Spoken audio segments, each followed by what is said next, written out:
How's it going, people? Welcome back to AFTV's full-time show. We've just come in off the back of a 3-1 away win against Crystal Palace. I'm about to discuss it with Sesso and James as usual, but before we do, check out this video from Hold the L, the Super Six. He's missed so many one-on-one chances, so many big chances that could have turned the game for Chelsea, could have turned them into title contenders earlier in the season, and he flopped. 6 Premier League goals, Flav, is terrible. There's some players on the subs bench for teams that have scored more Premier League goals this season or any season than Timo Werner. It's embarrassing.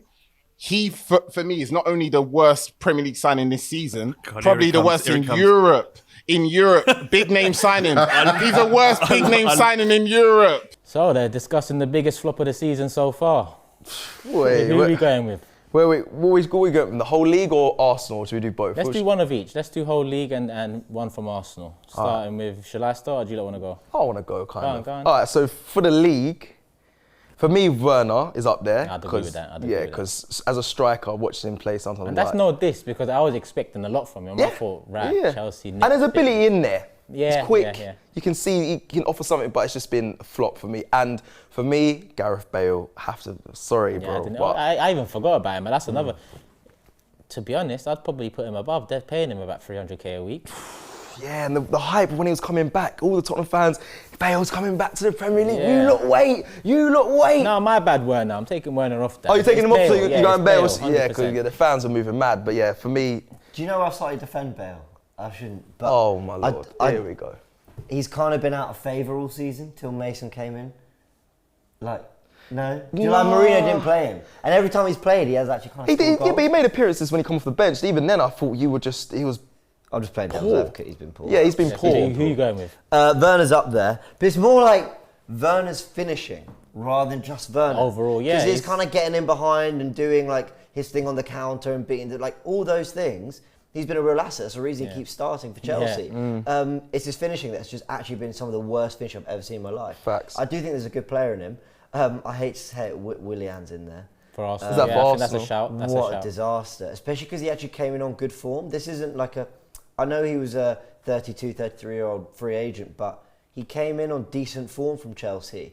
Premier League experience, he should have hit the ground running and he didn't. Wait. I've got a bigger flop at Arsenal than Willian. Mikel Arteta. Oh no. Oh, don't He lined that one up. Come on. Of course, bro. Winning the FA Cup. I'm talking players. Bro, he said that Arsenal biggest flop, and that. No, he's up the top there. Don't talk about my Mikel like this. Get him. I might have one worse than yours. No way. Oh, you're gonna say Hector Bellerin.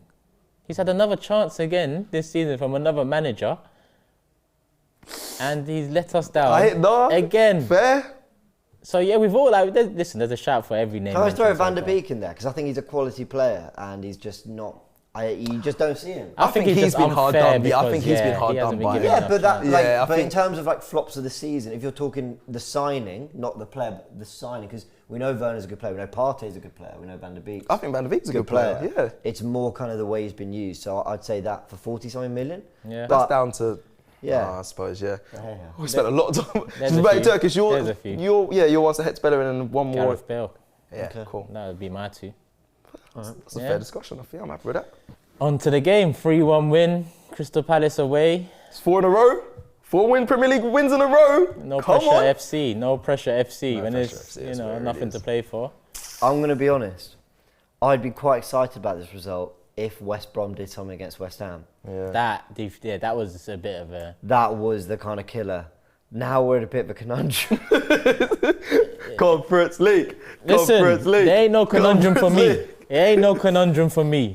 I know what I want. Come on, Turkish man. Us three away. Listen, tours. as much as I'd enjoy that, yeah, I'm sure. He'd hate it. He's telling Robbie, listen, you ain't sending me. Yeah, send the youngsters, yeah? You're not sending me to Udinese, mate. Send the youngsters. Listen, I think my passport's expired anyway. I need to check up on what's going on there. But listen, I can't commit to that. But listen, as much as I'd probably enjoy a couple of away trips with the lads. Listen, it's like the annoying younger brothers. Who I have this when it's just us two, but when it's us three, I'm kind of more with you. On my side. Yeah. Listen, I'm walking in on madness sometimes in the office. Yeah. Imagine us all in a double room, yeah, double bed. Oh, Jesus Christ, Cecil. It's an hotel. If it's not my own room, yeah, I ain't coming. That's for sure. Before I even decide if I'm coming, I need to make sure that the allocation is Turkish, separate room, James and Cecil in the Have you seen down the hall. Have you seen the In-Betweeners movie when they turn up to the hotel? Yeah. They're like, this is the Turkish party. Everyone's like, hey! Turkish Lewandowski. You're not winning me over, mate. You're not winning me over. Oh my God. It might be a conundrum after all. It'll be Malia FC. Away to Malia FC. The away trips are going to be winner lit. qualifies for the. You think that, yeah? I like how you mentioned Malia because you think it's going to be sunny where we're going. I don't know about how much sun there is in the Conference League. I'm gonna let you know that. Yeah, I'm gonna just let you know that. Are you sure there's no like second tier Barcelona team? Yeah, Barcelona like B FC or something. Loner of Barca, who like. I'm looking in the. I don't know. No? I don't know what to tell you about this. I was gonna come to you to tell me more about the Conference League and maybe the possible destinations, but we were just discussing downstairs that we don't even know who makes it from England yet, let alone other countries. I think we know for sure it's 7th now. Yeah. I think that's pretty much been confirmed. So 7th. So this is the conundrum we're in. I know we're going to talk about this game eventually, but we're getting through all the flops and all the trips to the conference first. We're in this conundrum, right? Because really the race for 7th is Arsenal, Everton, Spurs, Leeds really are in that.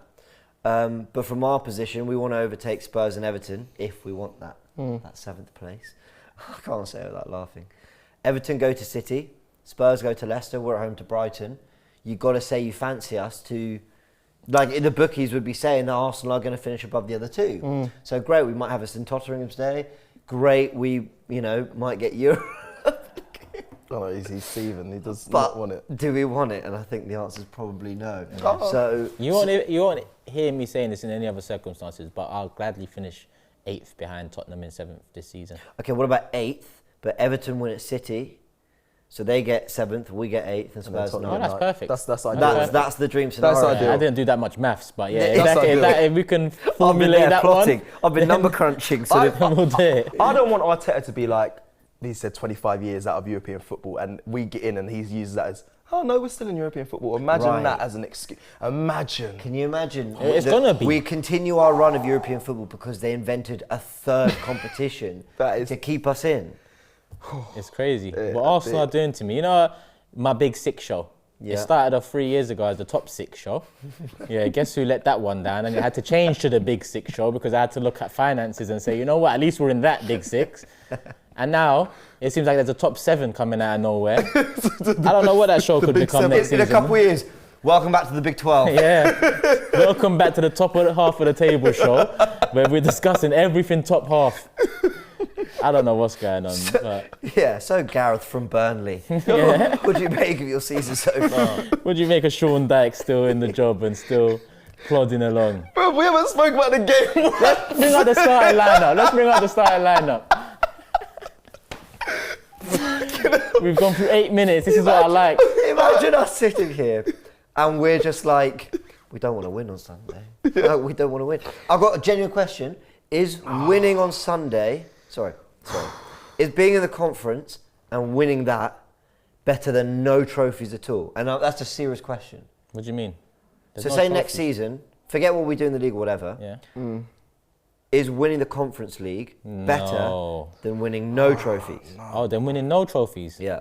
Oh, yeah, it's a European Well, trophy. you win I a mean, it's trophy, not- but I'm not going to be... Is it the equivalent of the Carabao Cup? Yeah, you're not going to see me at open bus Champions League, tour. Premier League, Europa, FA Cup. yeah, it's the equivalent of the Carabao Cup, which Okay, but the Carabao Cup has a bit of weight to it. And it's not to me personally. Okay, but you understand, like, Pep goes into the final, he plays the strongest team. Like, people do. What did we talk about earlier? It was earlier today, and I mentioned that I grew up on a different. What was it? I grew up seeing football this way, and then you grew up. We was talking about. You're basically saying that once upon a time there was just a different weight to these trophies. Like we're talking about the Community Shield. yeah, Yeah. It's the same with the League Cup. When I was growing up, the League Cup was just sided off. Reserve team, youngsters, whatever. It was not a competition we very much looked at as a trophy like the rest. Obviously, the last 10 years with Pep and Jose and so on, they've made it become a bit more prestigious, in my opinion, because they're going for it. And if you look at the list of winners, you can see Man City's, Chelsea's there, and so on.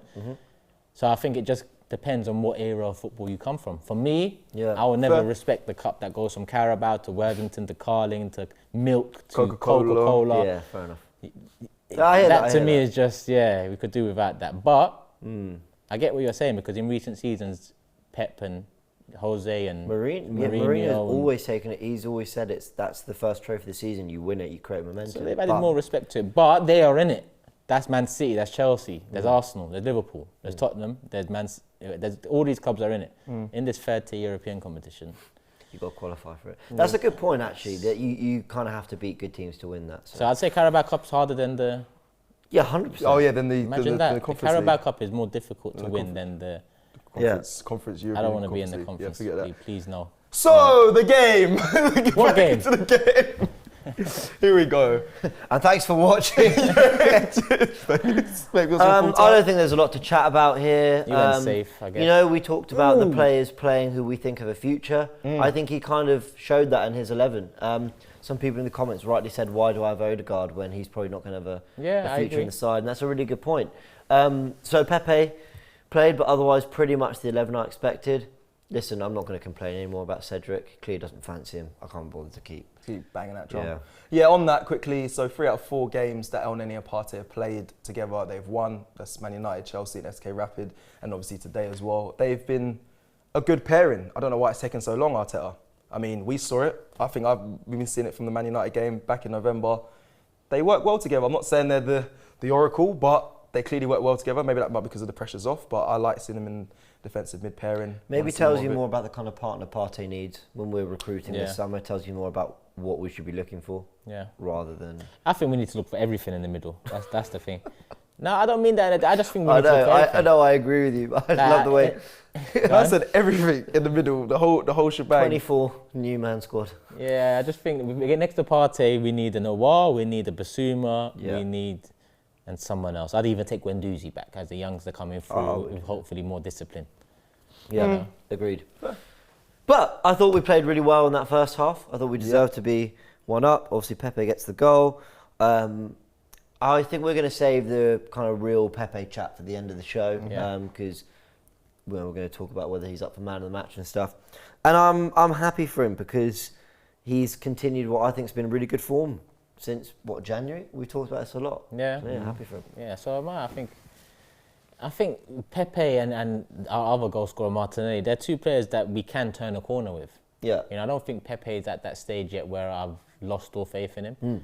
Does he need to do more? Yes. That more needs to be consistency now. Facts. Because his output is quite good. Yep. Especially per 90 minutes this season. It's especially more since January. But I just think consistency needs to be added and also some more faith from the manager, I guess. Yeah. I think there's a good player in there. Yeah, I mean... Look at me. No, I do. I really do. I'm turning a corner with him. And like you said, there is time for that. And I am definitely very much turning a corner with Pepe. He's definitely got ability. There's no denying that. But he is the most frustrating player because we know what he's capable of and sometimes he doesn't do the right thing in decision making. But I spoke with Dan yesterday after the game and we did a fan cam and he said something... Great fan cam. Yeah, great fan cam. Something very interesting that I want you all to take a look at. So have a listen to what he had to say. I just wanted to quickly say though, Cecil, before we wrap up, Pepe. Just lastly, Pepe, right? Go on. I feel so strongly that this guy gets a lot of criticism. Now, I'm not an absolute lover of the player. Don't get me wrong. Yeah, because I've criticised him. I'm going to be honest. I am one of those. Frustrating player, isn't he? Yeah, he is. Frustrating player. He right? is. But I looked at the numbers.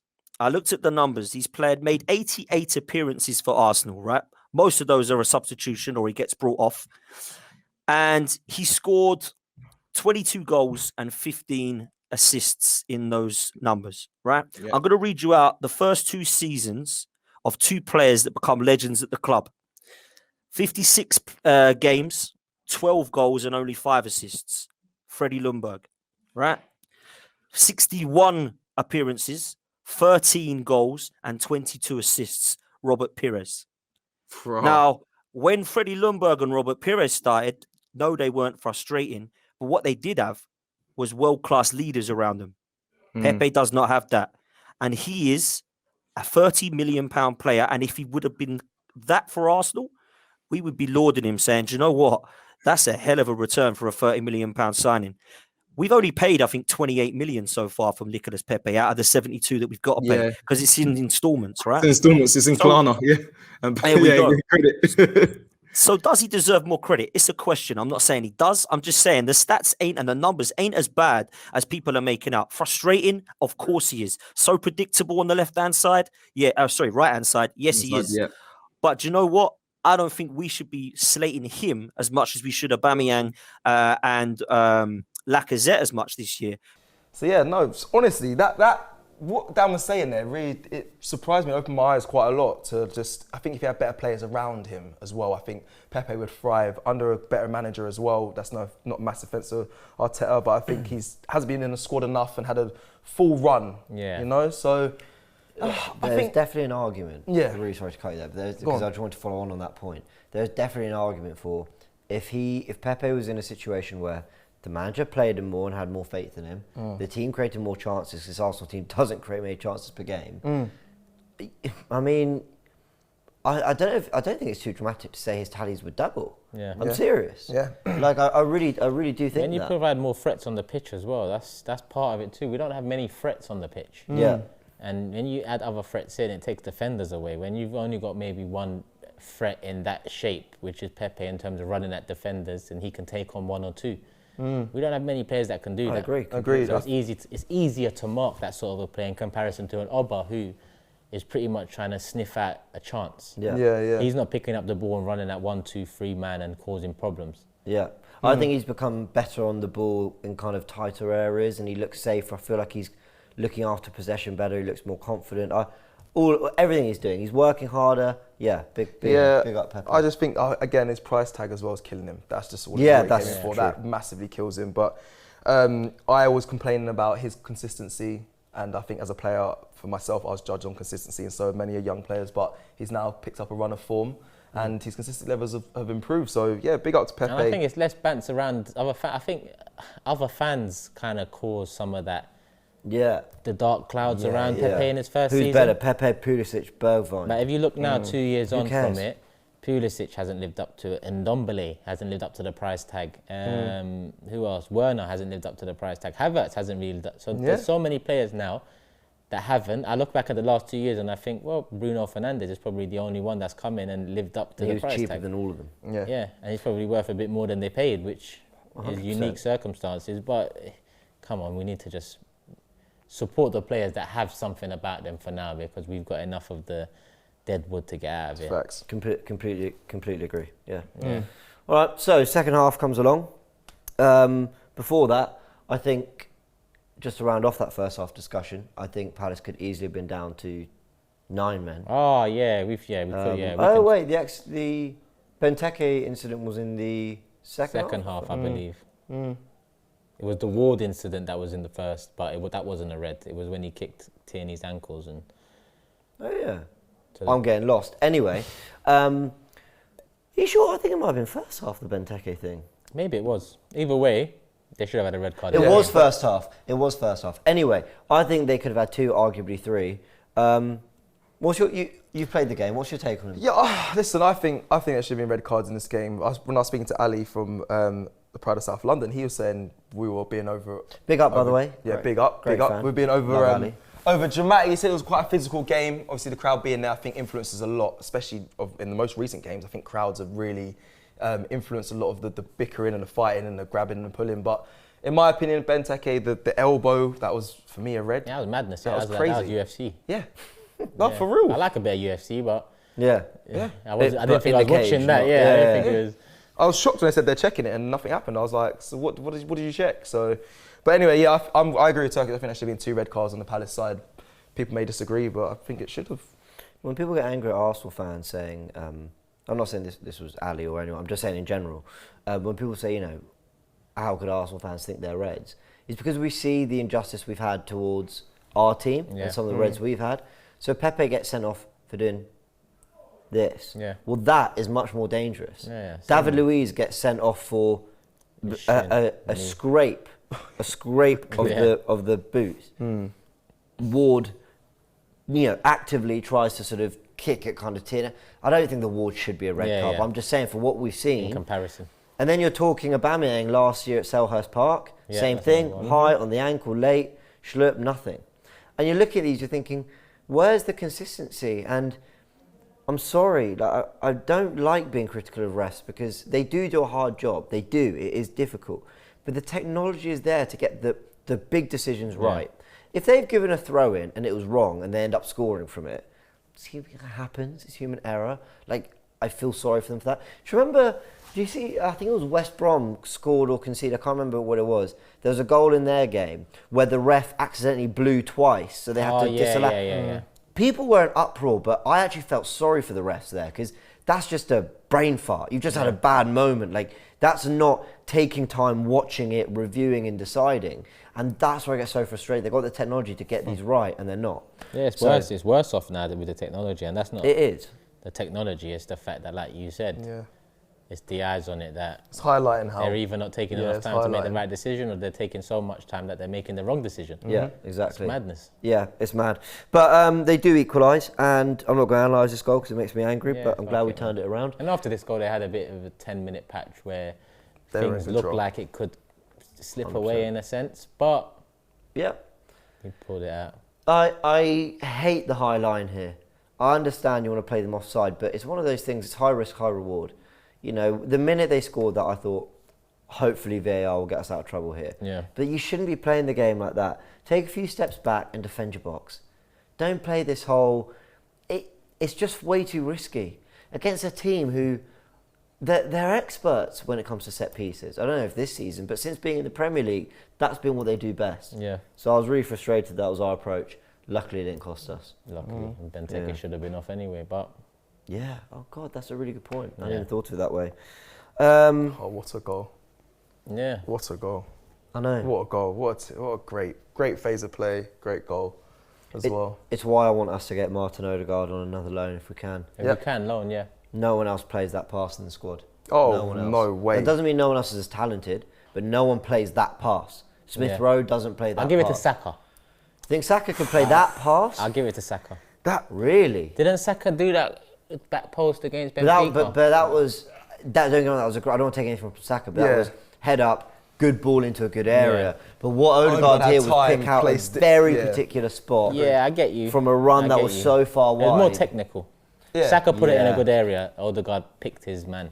I think Odegaard's Yeah. one of the most I get you. technically gifted, and one of the best technically gifted players we have at the moment, which is a big Oh, he compliment is, for me. by far. Yeah, his decision making, his composure.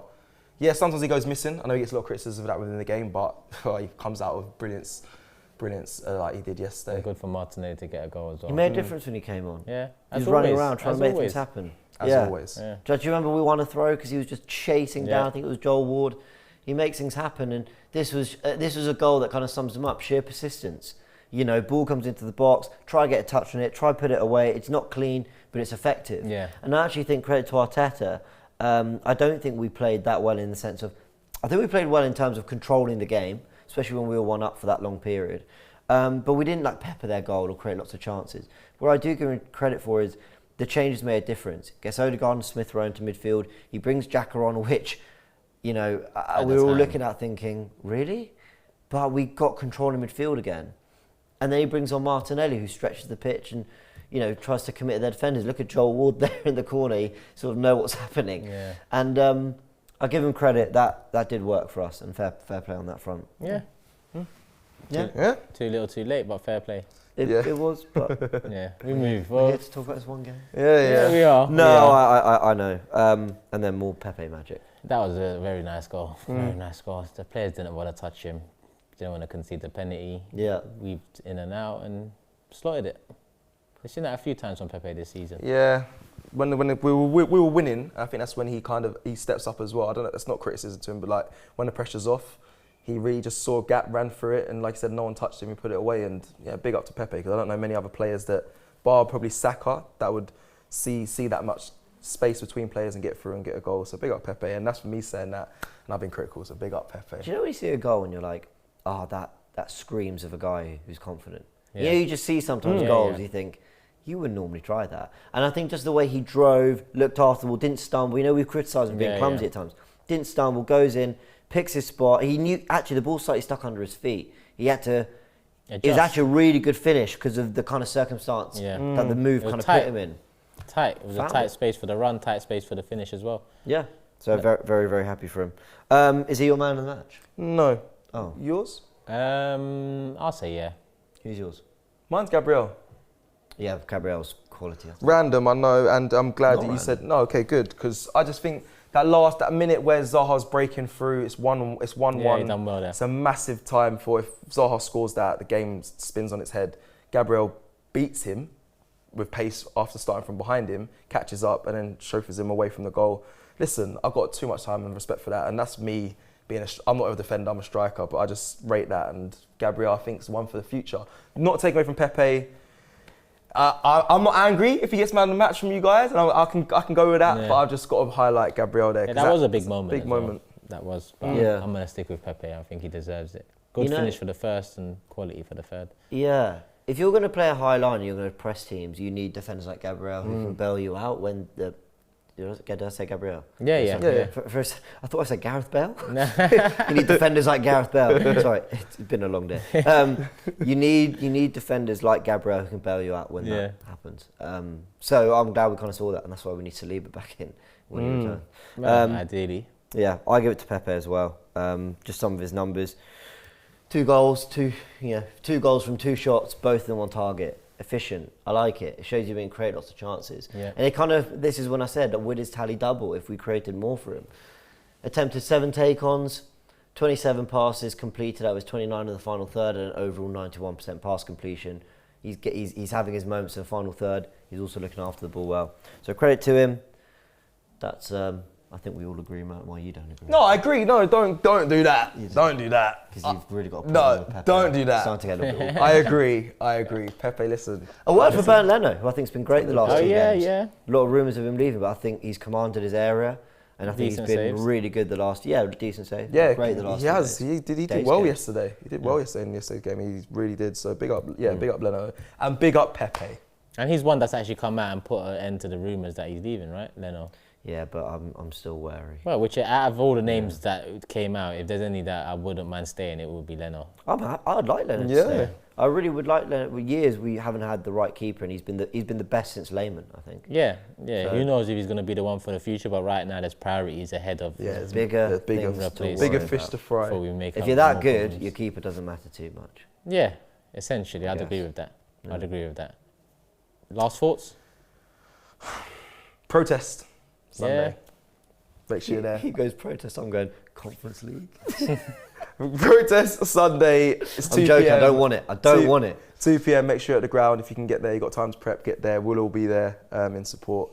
We've got to get Kroenke out, sell Arsenal, and then also, can't wait for the away tour in the Conference League, and we're all going around with our flags. Like I said, my passport's expired, so. I can sort that. If the winner of the Champions League and the Europa League play a European Super Cup, what does the winner of the Conference League If I play? play the Carabao Cup winners.